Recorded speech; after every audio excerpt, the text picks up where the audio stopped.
The cavalcade of the American president has arrived at the Palam Technical Area to receive Air Force One, which touches down in New Delhi in about half an hour from now.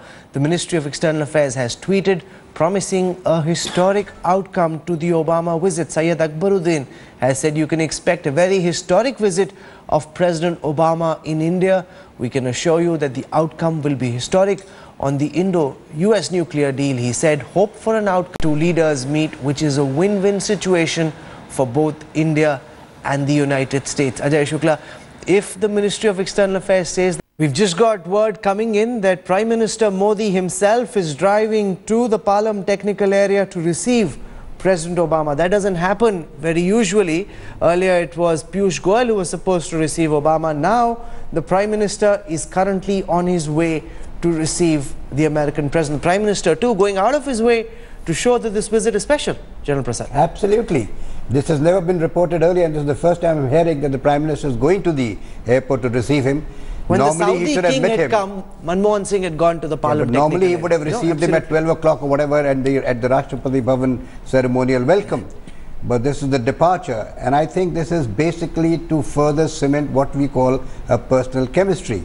And I think that is a lot is hinging on that. And I think Prime Minister Modi is giving due importance to it, which is why he's going to the airport. And I wouldn't be too surprised if he's going to go and see him off also later, as it is about 8 or 9 meetings are scheduled, and these are going to be 2 or 3 and diplomacy, Ajay, is about these little touches. The fact that you've got the Prime Minister himself driving to the airport to receive the American president shows that he's going out of his way to make his guests feel special.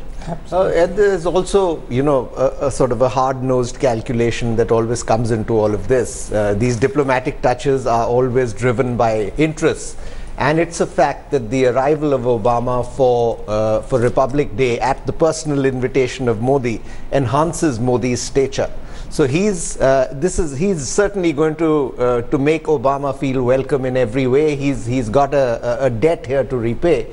And I mean, just coming to what the MEA spokesperson was saying, it's interesting that he's promising us a visit that would be historic, not just in symbolism sure, but also in outcomes. Now that is interesting. This is the first sign that there will be concrete deliverables coming out of this. At least that's what the other word that he used was, instead of allies, he used the word partnership, if you notice that. And he also well, didn't say, but that's been coming out as it's the partnership of interest. It's the common interest that is driving it. And I asked a MEA official once, why did Prime Minister Manmohan Singh go to receive the Saudi king?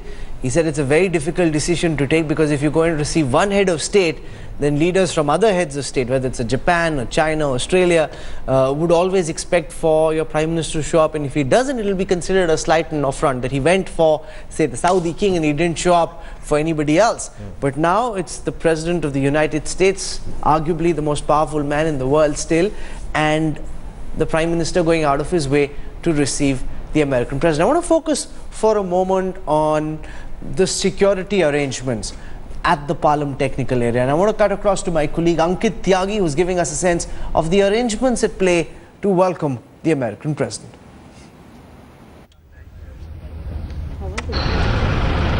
Delhi has been converted into a virtual fortress with almost 44,000 policemen guarding the city when US President Barack Obama is arriving in the national capital. In just about a little while from now, we are at the Palam Technical Airport, where the Air Force One would be landing at 10 a.m. and you can see already massive security arrangements that have been thrown across this entire area. There are commandos of Delhi police guarding this area. Apart from that, you can also see paramilitary forces also on duty. We are about just about 100-150 meters. That gate that you see where the white car is standing, that is the gate from where US President Barack Obama's cavalcade would be coming out. In fact, the media was asked to move back, and I'll show you a very interesting thing here. This bus that you see, an old DTC bus, this is the bus that the police will put across once the the plane touches down. In fact, there is some movement now, and it's just about a few minutes, 20 minutes, that the aircraft, the Air Force One, will touch down, and you can already see the movement. This route has now been blocked behind me, and that bus that you see, that bus would of course be put across so that the live visuals cannot be put in. This is the practice that the Delhi police is in fact deploying right now. They do not want live visuals of the president cavalcade to come across, and that is why they have put these buses. In fact, early in the morning at around 8 a.m. the Beast, his car, along with other convoy vehicles of Barack Obama, had in fact reached the Palam technical area. So now all preparations done, the final moments before the President of the United States, the POTUS, touches down here in New Delhi. Ankit Tyagi with camera person Pinaki Sain for Headlines Today. It is an interesting headline that leads to all kinds of play when the POTUS meets the Lotus. Well, journalists, of course, coming up with lots of those phrases to have some fun with as we work over these next 2.5 days. It's interesting, though, that there's been a lot of negotiation, Ajay, on security, back and forth. The Americans want to do it their way. India is a proud country insisting that their security teams too will be at play. And the Americans had a big problem with the American president being out for almost 2 hours while the Republic Day parade went on. This is an enormous sort of indication of the kind of trust in the relationship between the two sides, the security relationship. For sure, every bit of American electronic intelligence gathering capability would have been deployed to monitor jihadi networks in this area, to search for any signs of any plot to disrupt the president's visit or to launch an attack on him in any way. It's interesting also that press reports from the US have said that Pakistan has been warned that there should be no attacks on I don't want to jinx Obama's it, visit. but I just want to say the fact that just moments before the president arrives, there still hasn't been a big spectacular strike is a tribute to our security forces and our intelligence agencies, that they've been able to ward off all the pressure from Pakistan to try and distract attention from the visit. Absolutely correct. You know, we overlook sometimes the good work the intelligence agencies and the security forces do. There are many large number of incidents which are planned by the terrorists to be executed, get nullified because of the intelligence inputs and the There's just been so much chatter online, intercepts about attempts being made by the Pakistanis. But the interesting fact which I also brought out is that the Americans have told the Pakistani agencies that for God's sake don't do anything while I'm there. And while our president is there. That just shows how selfish they are. Not for God's sake, for your sake. No, absolutely. Whichever way you put it, or for Allah's sake, or whichever way you want to put it. And maybe that is also one of the contributing factors for nothing happening as yet. But I don't think anything is likely to happen. I think the kind of security arrangements that have been put into place, I really don't think let's not jinx it. You know, let's not. But the other important issue is that, look, the Americans have accepted their president to sit in an open area for 2.5 hours.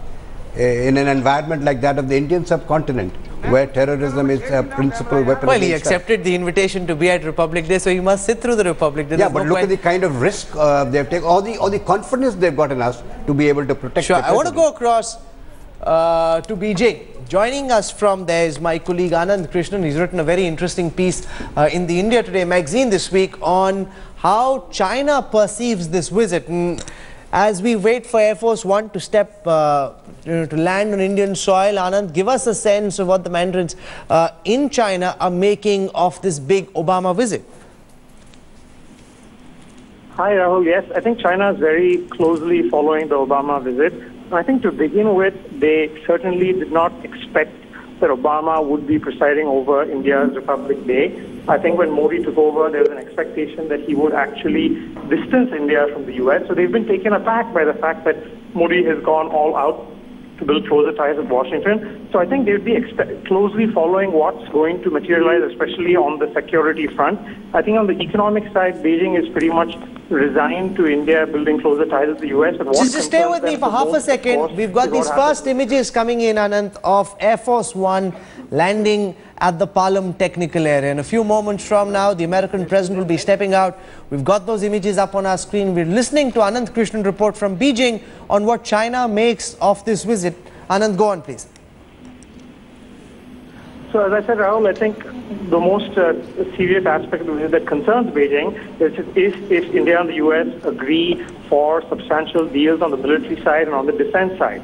Recently, Beijing has been very annoyed by what it sees as US interference in China's territorial disputes, especially with Japan and the Philippines. So Beijing's worry is if India is drawn into what it sees as this US-led effort to contain China. So that is the main concern as far as Beijing is concerned.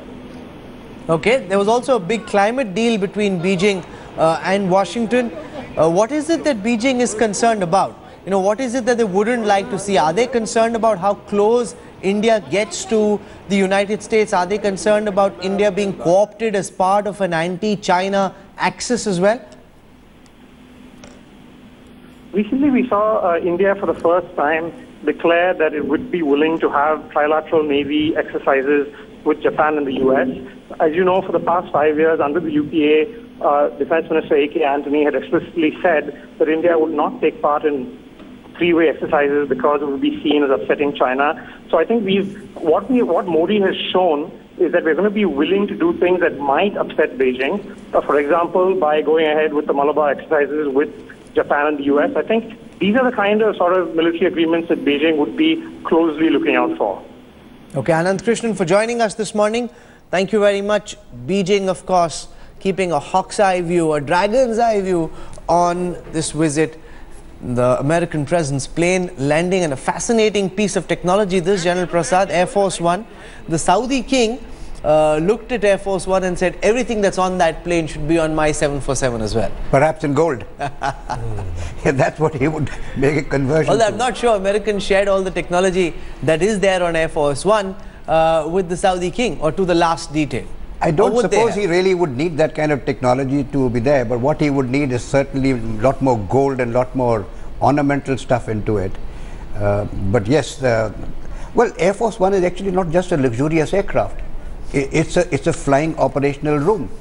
It's got everything that an operational room will have in the White House.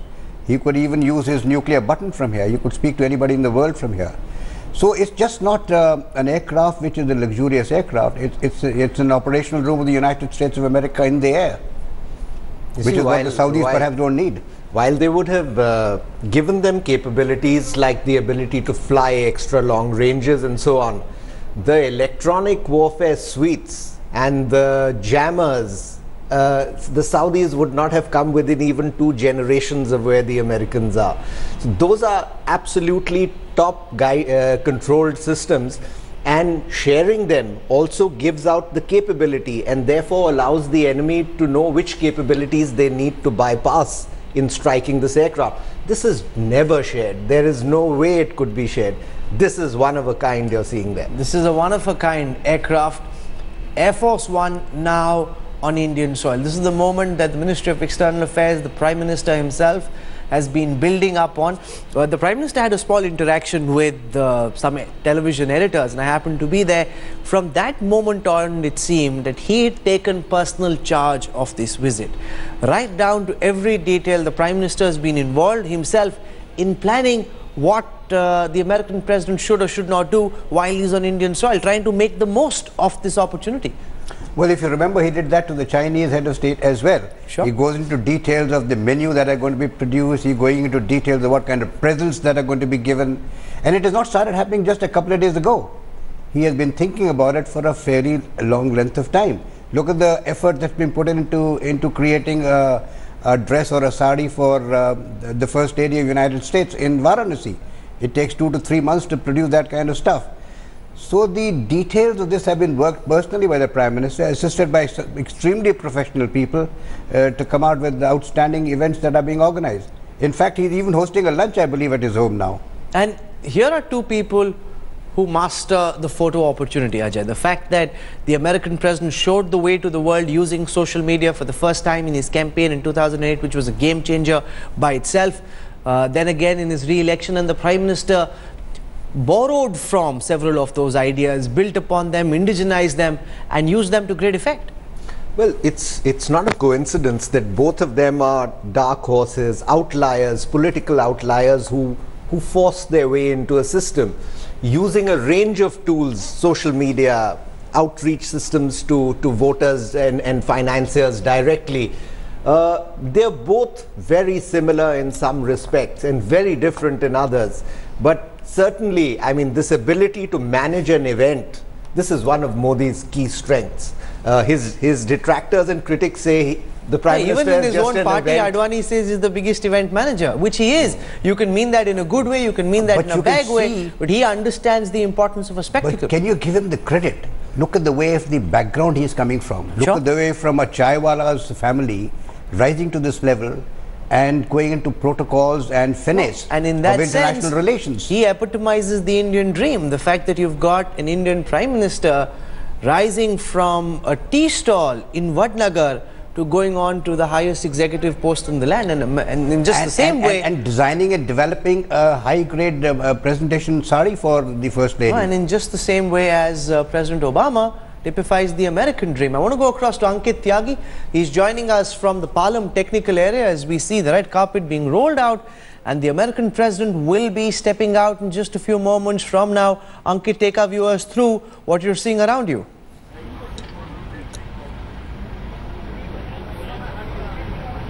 Well, Rahul, at around 9:38 was the time when Air Force One touched down here at the Palam technical area in New Delhi. You can see unprecedented police arrangements behind me. These buses have been specifically put by the police so that live visuals can be blocked. The Prime Minister Narendra Modi, in fact, just about 10 minutes back, his cavalcade entered inside to receive the President of the United States. I'll ask my camera person Pinaki, we are trying to find some empty spaces from where we can zoom in and show you. The gate from here is just about 100 meters. That will be the gate from where the President of the United States along with the Prime Minister and the entire cavalcade is going to come out. We are after they come out of the Palam technical area, we have been told that he's straight away going to Rajghat to pay homage to the father of the nation. But yes, about half an hour since his plane touchdown, the airspace around the Delhi airport was completely blocked. There was no movement. The police has also deployed commandos and other paramilitary forces in security for the President of the United States. At around 8 a.m. in the morning, the entire cavalcade of the POTUS, the President of the United States, in fact, went inside the Palam technical area. That included his much talked about car, the Beast. As we speak, Rahul, inside the preparations, of course, are on, and we are just waiting in about in next 10 to 15 minutes. We have been told that the entire cavalcade will be coming out. Okay, the eagle has landed, the beast awaits. Lots of this interesting nomenclature which somehow doesn't go around the Indian Prime Minister just yet. Maybe they'll build on it. Maybe as Modi gets a new fancier vehicle, that'll come too. But also because American politics has been so personality driven, which wasn't so much the case with Indian politics, at least before Modi. Yeah, absolutely. And you know, it's interesting that you're looking at that doorway, you're looking at an open door, and there's somebody peeping out from there. Inside that aircraft, every system is in place. It is the most choreographed operation, the exit of the president over there. He would have gotten ready 15 minutes before time. They would be sitting there waiting for the thing. He would be going over with his assistants the names of the people he will shake hands with on the tarmac over there. And then you'll have that little, you know, personal touch being given when you shake hands. It's such a choreographed operation, and it's an operation that President Obama must have done many, many times on many, many visits to other countries. You know, and he meets so many world leaders. It's just one of those things that sometimes crosses my mind. I wonder if he ever forgets the names of those he's meeting. Because you might remember the name of the head of state, but people around him, very key members of his government, it would be very difficult for an American president to remember all those names. That happens all the time. Even in the military that happens. Before senior officers to visit someone, a unit, all the names are given to him so that he doesn't forget and call everyone by his first name. But look at Prime Minister Modi. The Prime Minister himself, wearing a saffron stole, he's on the tarmac to receive the American president. A special gesture this from the Indian Prime Minister, going to welcome the American President himself, lining up with the Chief of Staff, Piyush Goyal there. All of them queuing up now to receive the American President. Is he going to break the protocol? The first person who should really be receiving is the Air Force Station Commander, which is what normally happens. The local Air Force Station. The local Air Force. The Palam technical which is the area. gentleman standing there first. But it seems like the Prime Minister is going to be the first person to receive him this time. No, he's not the first. He's not. He maintains protocol. Absolutely, yes. Which is the way it should really be. You know, and that's interesting about Modi.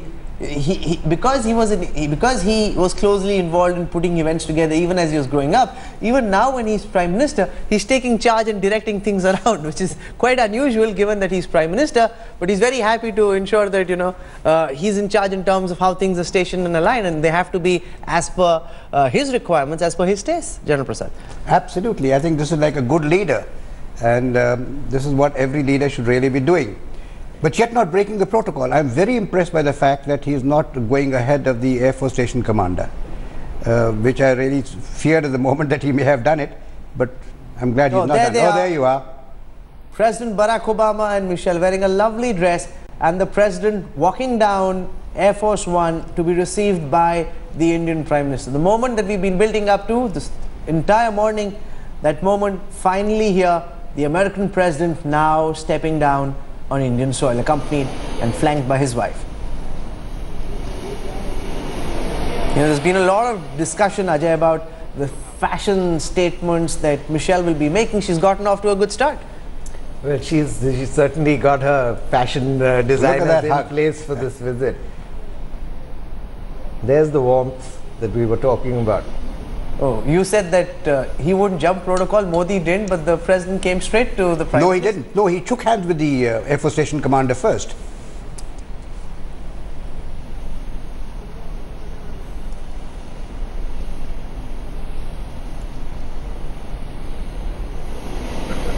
It really That's a long amazes handshake, me. isn't it? Yeah, absolutely. The manner in which Prime Minister Modi is just taken to international diplomacy, it almost seems as if he's just priming himself for this job. He's taken to it like a fish to water.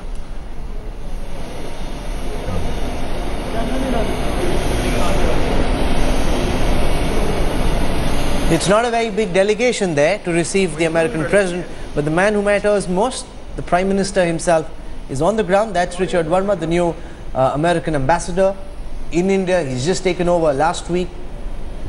And that was a significant appointment. Richard Verma is known to be close to President Obama, and that's a very key attribute in the way that an ambassador is treated by the host country, because if you know that your messages are going through to the highest in the other land, that ambassador is treated with a lot more respect. So Sujata Singh is there, our foreign secretary, but Sushma Swaraj is conspicuous by her absence. Wonder why that would be. Shouldn't she be there as well? She should be there. She should be there. But maybe all of them are going to be doing this official reception at the Rashtrapati Bhavan.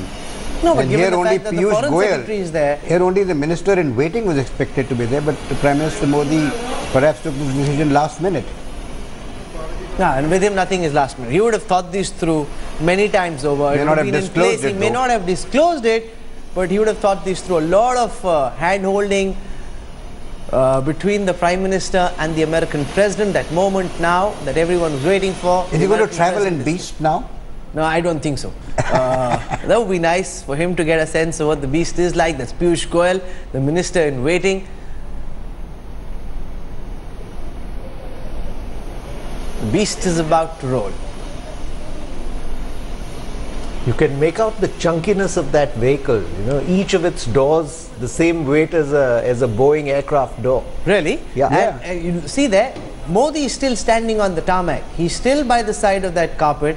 He's still just trying to see off his host in a very typical Indian kind of way. He's not walked back. Most prime ministers, as per protocol, after the principal has entered his vehicle, would have just gone back to their vehicle and driven off. The Prime Minister not doing that. He's standing there. He's still standing there, waiting for the President to leave. No, and in that sense, this is Prime Minister Modi's own initiative, Ajay. The fact that he invited Obama here is a decision he took himself. Very few in the ministry and very few in the government knew about it. The fact that Obama agreed to come a second time during his term is also because you got a new man in charge in India. But that's what you call the convergence of interests, and you need a player with a sense of political symbolism, a leader on both sides, in order to make that convergence visible and apparent to everyone. And you really have the case here in both Modi and President Obama. On the one hand, and you know, there's a lot of speculation, Rahul, about how this will be seen in China and what the leaders are saying. And what they will be watching, what the outcomes of the visit were. The outcome of the visit is already apparent. The visit is the outcome. And for China, the message is absolutely clear. The United States and India are growing closer together, and it doesn't matter what they announce at the end of the visit. By the end of the visit, India and the United States would be a lot closer together. Does it make a difference, General Prasad, to your view that President Obama is now in the last part of his presidency, what the Americans call the lame duck leg of his presidency, and yes, he's no longer he's lost control of both the houses? That actually is a serious issue which has been articulated in the last couple of days. Yes, he is the lame duck president, and he doesn't have that kind of majority in the House either. But that besides, it is the interest of the two countries which is aligning together. It doesn't matter who the next president is. And the good thing about India in Washington has been there's always been bipartisan support, whether it's the Republicans or the Democrats. That's the major issue. Yeah? They've both been very pro-India, so it doesn't really make a difference. And now currently the interests are similar. And it is because of the interests that the governments in the United States will continue to be extending their hand of friendship towards India. Will this visit lead to extra pressure on Pakistan? Not just symbolically, like the comments that we saw from the UK and the United States that Islamabad should hand over Lakhvi, that there should be no terror attack during this visit. Will it actually lead to Pakistan clamping down, say, on Dawood or on Hafiz Saeed? Well, the way that you have, the play out of the Pakistan-US relationship going, and the way that the United States is perceived on the streets in Pakistan, Pakistan is probably going to play this visit as, yet another sign of US betraying Pakistan and walking away from Pakistan at the end of, a phase where Pakistan supported that country. And knowing the way Pakistani leaders think, this will only place them more firmly in the Chinese camp. It's not to say that the United States pressure on Pakistan will cease to exist, because they still remain the big funders of that country. No, but at least the hyphenation that used to happen, India, Pakistan, most American presidents would stop over in Pakistan either on the way in or the way out. That business is over. Yes, but having said all of it, we have to really wait and watch. Just this visit doesn't show, to me at least, if the pressure is enough on Pakistan at the moment. Well, we understand that there's pressure only when there's some and that we have to wait and see. Merely saying that ban JUD and ban LET, and how much a ban it's going to be implemented is yet to be seen. The important thing is that the visit is going to definitely show to the Americans, to the Pakistanis, that there's certainly a great interest developing in India. Okay. We need to slip into a break. Air Force One has landed. The beast is rolling on Delhi streets. We'll go across live to our reporters who are standing by at the Maurya Sheraton Hotel. That's the next scene of action, where the president will be staying at the presidential suite. We'll give you live pictures when we come back on the other side of a very quick break. Stay with us.